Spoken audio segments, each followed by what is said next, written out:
Hello दोस्तों आज की वीडियो में बताने वाला हूं, अगर आप भी एक आधार ऑपरेटर हैं, आपने अपने आधार सॉफ्टवेयर को 181 से 182 पे अपग्रेड कर लिया है, लेकिन जब आप अपने आधार सॉफ्टवेयर को लॉगिन करते हैं वहां पर ऑपरेटर डिटेल सिंक एरर आता है। जैसे कि आप देख सकते हैं यहाँ पे कुछ एरर आपको देखने को मिल रहा है, fail to sync operator detail with server, इस तरह से एरर आपको देखने को मिल रहा है। आपका आधार सॉफ्टवेयर प्रॉपर वर्क नहीं कर पा रहा है। 182-3 में क्या क्या नए फीचर अपडेट किए गए हैं, किस तरह से आपको उसको लॉगिन करना है और किस तरह से उसमें वर्क करना है ताकि आप प्रॉपर कार्य कर पाए। तो चलिए दोस्तों वीडियो को स्टार्ट करते हैं। दोस्तों आपको अपने सर्च बार में सर्च करना है सर्विसेज, और सर्विसेज वाले ऑप्शन में आने के बाद यहाँ पे आपको आधार के ड्राइवर देखने को मिल जाते हैं। इन सभी ड्राइवर को आपको रिस्टार्ट कर लेना है। यहाँ पर मुझे 4 आधार के ड्राइवर देखने को मिल रहे हैं, हो सकता है आपके सिस्टम में 3 आधार के ड्राइवर हो। इन सभी को रिस्टार्ट कर लेना है। इन सभी को जब दोस्तों आप रिस्टार्ट कर लेते हैं, सभी ड्राइवर को रिस्टार्ट करने के बाद आपको यहाँ पे आके इसको रिफ्रेश कर लेना है। 2-3 बारी रिफ्रेश करने के बाद आपको अपने सिस्टम को रिस्टार्ट कर लेना है। जैसे ही आप सिस्टम को रिस्टार्ट कर लेते हैं, इसके 2 बेनिफिट होंगे। अगर आपका भी आधार सॉफ्टवेयर 181 पे वर्क कर रहा था तो वह 182 में अपग्रेड हो जाएगा। और दूसरा, यदि आपको भी इस तरह से एरर देखने को मिल रहा था तो आपकी इस समस्या का भी समाधान हो जाएगा, क्योंकि आप 181 में वर्क कर रहे थे, आपके पास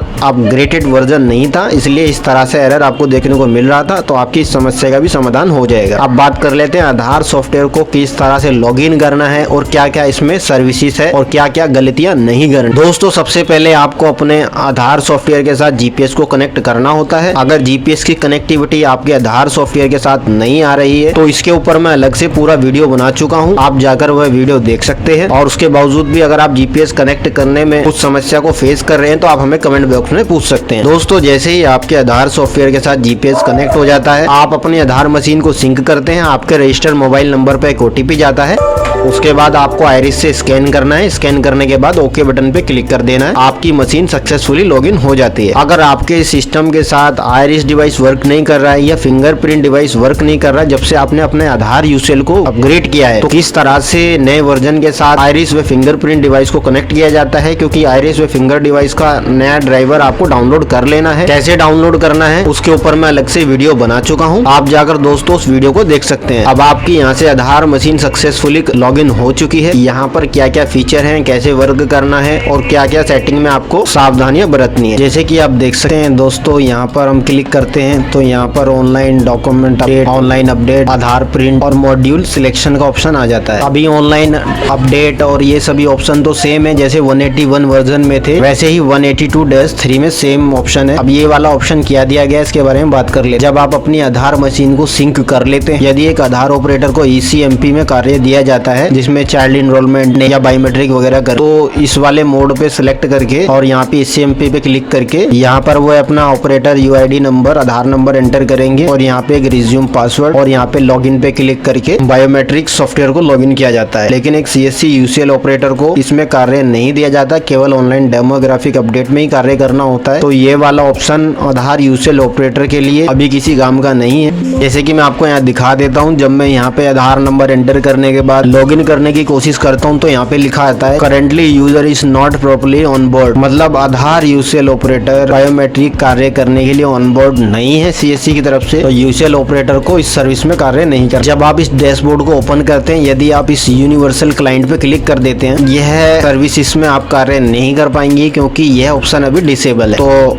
आधार UCL डेमोग्राफिक अपडेट के लिए जितने भी आधार UCL ऑपरेटर है उनको ECMP पे आने के बाद कार्य करना है। जब आप अपने आधार मशीन को लॉगिन कर लेते हैं, लॉगिन करने के बाद यहाँ पे आप मोड सिलेक्शन में गए। अब आप देख सकते हैं यहाँ से तो ऑनलाइन साइकिल वाला ऑप्शन हाईलाइट हो रहा है, लेकिन यहाँ से सारे ऑप्शन अनहाईलाइट हो चुके हैं। अब ऐसे में क्या करना है, या तो आप अपनी मशीन को जाके यहाँ से लॉग आउट करके दोबारा से लॉगिन कर सकते हैं। अगर आप लॉग आउट करके लॉगिन नहीं करना चाहते तो आपको यहाँ पे आने के बाद आपको सेटिंग वाले प्रोसेस में जाने के बाद यहाँ पे एक ऑप्शन है सिंक ऑपरेटर, और यहाँ पर आने के बाद आपको दोबारा से अपनी आधार मशीन को सिंक करना होगा। दोबारा से आपके आधार रजिस्टर्ड मोबाइल नंबर पर OTP आएगा। OTP डालने के बाद आप एंटर करेंगे, तब जाके आपके यहाँ से ये ऑप्शन हाईलाइट हो पाएंगे। यहाँ पर वही सेम ऑप्शन रहेंगे, online update, online document update और आधार प्रिंट। यूसेल ऑपरेटर को ये ऑफलाइन वाली सर्विसेज अभी इनेबल नहीं की गई है। हो सकता है आधार यूसेल को आगे चलकर ऑफलाइन में अपडेट किया जाए या आने वाले समय में इसमें कुछ नई सर्विसेज को ऐड ऑन किया जाए। ये तो डिपेंड यूआईडीआई टीम के ऊपर करता है, क्या वह यूसेल ऑपरेटर के लिए नई सर्विसेज ऐड कर सकते हैं या डिसेबल कर सकते हैं। जैसे कि आप सभी जानते हैं, पहले ऑनलाइन डेमोग्राफिक अपडेट में सीएससी वैली, नाम, डेट ऑफ बर्थ, जेंडर, इन सभी सर्विसेज में कार्य कर पाते। जब नागरिक आपके सेंटर पे आते हैं तो आपके सेंटर के बाद ऑनलाइन डेमोग्राफिक अपडेट का बैनर लगा हुआ है, लेकिन जब कस्टमर आपकी दुकान पे आते हैं या ऑनलाइन आपका सेंटर का पता देख के आते हैं तो आप केवल मोबाइल नंबर चेंज करते हैं या डॉक्यूमेंट अपडेट करते हैं। जिस नागरिक का आप मोबाइल नंबर चेंज कर देंगे, एड्रेस तो वो ऑनलाइन भी अपडेट कर लेंगे। तो मोस्टली आपके सेंटर पे कस्टमर किस लिए आएंगे, मोबाइल नंबर लिंक या ईमेल, और एड्रेस जिसने मोबाइल नंबर लिंक करा लिया वो खुद भी ऑनलाइन एड्रेस कर सकते हैं। एक यूसीएल वैली ऑपरेटर के पास नाम, डेट ऑफ बर्थ, जेंडर, ये सभी सर्विसेज थी जिसमें वे कार्य कर पाते थे। यूसीएल वैली के पास भी ये सर्विसेज जब थी जब ये सभी सर्विसेज ऑनलाइन नागरिक पोर्टल से हो रही थी। ऑनलाइन बंद हुई तो यूसीएल ऑपरेटर के पास भी बंद कर दी। जैसे कि दोस्तों आप देख सकते हैं ऑप्शन दोबारा से हाईलाइट होने लगे हैं। कहने का मतलब है जब आप एक बार अपनी आधार मशीन को लॉगिन कर लेते हैं, यूसीएल सॉफ्टवेयर को लॉगिन करने के बाद आप इस पे क्लिक कर देते हैं, जहाँ पे मेरा माउस कर्सर है मोड सिलेक्शन, तो आपको दोबारा से अपनी आधार मशीन को यहाँ से सिंक करने की आवश्यकता होगी। जैसे मैंने आपको पहले दिखाया था, ऐसे ऑप्शन ये सारे डिसेबल हो जाएंगे। दोबारा से ऑप्शन एनेबल करने के लिए या तो आपको लॉग आउट करना पड़ेगा या यहाँ से आपको अपनी ऑपरेटर डिटेल को सिंक करना पड़ेगा। एक सीएससी यूसीएल वीएलई किस तरह से आधार का सेंटर लिया जाता है। आधार का सेंटर आपके एरिया में कई ऐसे वीएलई होंगे, हजारों वीएलई में से आप एक लिखे भी ले जिनको आधार का कार्य मिला है, और आधार का कार्य लेने कोई इजी नहीं है कि हर किसी को आधार का कार्य मिल जाता है। इसके लिए आपको बेहतर कार्य करना होता है, बैंक बीसी होना पड़ता है, IIBF का एग्जाम देना पड़ता है, आधार सुपरवाइजर का एग्जाम देना होता है, आपके सेंटर में सीसीटीवी कैमरा होना चाहिए, आपके पास आधार वेरीफायर होना चाहिए, आपके सेंटर में 5 लोगों के बैठने के लिए सिटिंग अरेंजमेंट होना चाहिए, स्टैटिक IP होनी चाहिए। कई तमाम चीजों को जोड़कर एक आधार का सॉफ्टवेयर आप लॉगिन कर पाते हैं, और इन सभी को करने के लिए खर्चा भी आता है। लेकिन सीएससी वैली के लिए ओनली मोबाइल नंबर लिंक करना, बस यही सर्विसेज रह गई है। बात रही एड्रेस चेंज करने की, वो नागरिक खुद ऑनलाइन कर लेते हैं। डॉक्यूमेंट अपडेट की, वो भी नागरिक खुद ही ऑनलाइन कर लेते हैं। किस काम के लिए आपके सेंटर पे अब नागरिक आएंगे, या तो जिनको ईमेल ID चेंज करानी है, mobile number, date of birth, नाम, जेंडर, ये हम कर नहीं थे। बच्चे का आधार सीएससी वैली बना नहीं सकते। बायोमेट्रिक का काम सीएससी वैली को नहीं मिला है। अगर आप भी सीएससी से आधार का कार्य लेना चाहते हैं, आप इसके लिए आवेदन कर सकते हैं। उसके लिए मैं वीडियो बना चुका हूँ। उम्मीद थी नए साल के साथ आधार यूआईडीआई टीम सीएससी वैली के लिए, यूसेल ऑपरेटर के लिए कुछ ऐसा बेहतर लेके आएंगी जिसमें कुछ नई सर्विस को ऐड ऑन किया जाएगा। लेकिन यहाँ पर नया वर्जन अपग्रेड करने के साथ साथ कुछ नया यहाँ देखने को नहीं मिला है। यहाँ पर ये वाला ऑप्शन ऐड किया गया है, इसका क्या कार्य है मुझे भी इसके बारे में नहीं पता। अगर आपको पता है तो आप मुझे कमेंट बॉक्स में बता देना। मैं आशा करता हूँ मेरे द्वारा दी गई जानकारी आपको सही लगी होगी। अगर अभी भी आपके मन में कोई कंफ्यूजन है, कोई सवाल है, तो आप हमें कमेंट बॉक्स में पूछ सकते हैं, या आपके मन में कोई विचार है तो आप हमें कमेंट बॉक्स में साझा कर सकते हैं। और बस आज की वीडियो में इतना ही। धन्यवाद।